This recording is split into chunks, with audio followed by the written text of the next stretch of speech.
Voici un professeur qui mérite le Nobel, celui de la manipulation génétique électorale bien sûr, la manipulation génétique, tout court, se trouvant à 1000 années-lumière de ses capacités. Cette toute nouvelle science dont pour l'instant, il est le seul à connaître les règles formelles ne fera rire personne en Afrique, ce continent loufoque où toutes les bizarreries politiques sont les bienvenues.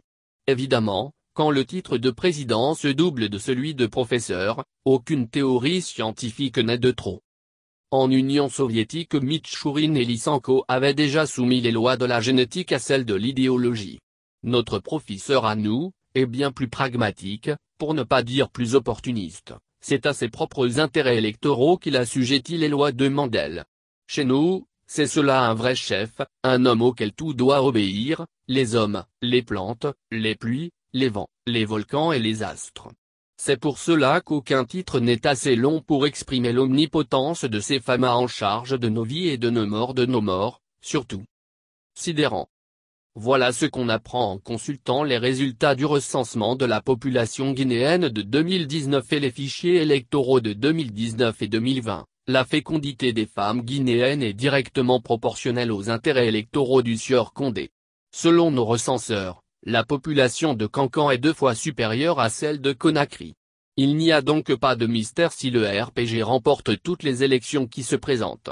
L'audit conduit par l'OF, l'UE et l'ONU a révélé que le fichier qui a permis à Alpha Condé de réaliser son pseudo-coup code de 2015, comprenait près de 5000000, 3051773 non dédoublonnés et un 564 388 sans empreinte digitale, de faux électeurs concentrés surtout en Haute-Guinée. La population électorale de Kankan a cru de 54% de 2014 à 2019. Dans ce fichier, celle-ci, au niveau national, s'élève à 764 130 habitants, soit 62% de la population totale. Du jamais vu même dans de vieux pays comme l'Allemagne ou le Japon, à plus forte raison en Afrique où 50% de la population a moins de 18 ans, âge légal du droit de vote en Guinée. En comparaison, les électeurs représentent 41,23% au Sénégal et seulement 31% en Côte d'Ivoire.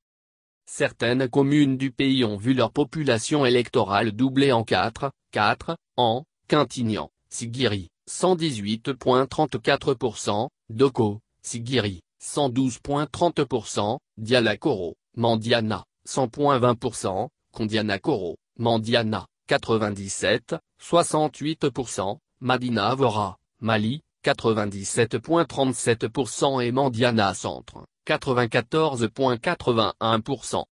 Le trucage est si gros, si immoral, si ridicule que même la CEDEAO, reconnue pourtant pour sa complaisance avec les dictateurs, y a mis Lola.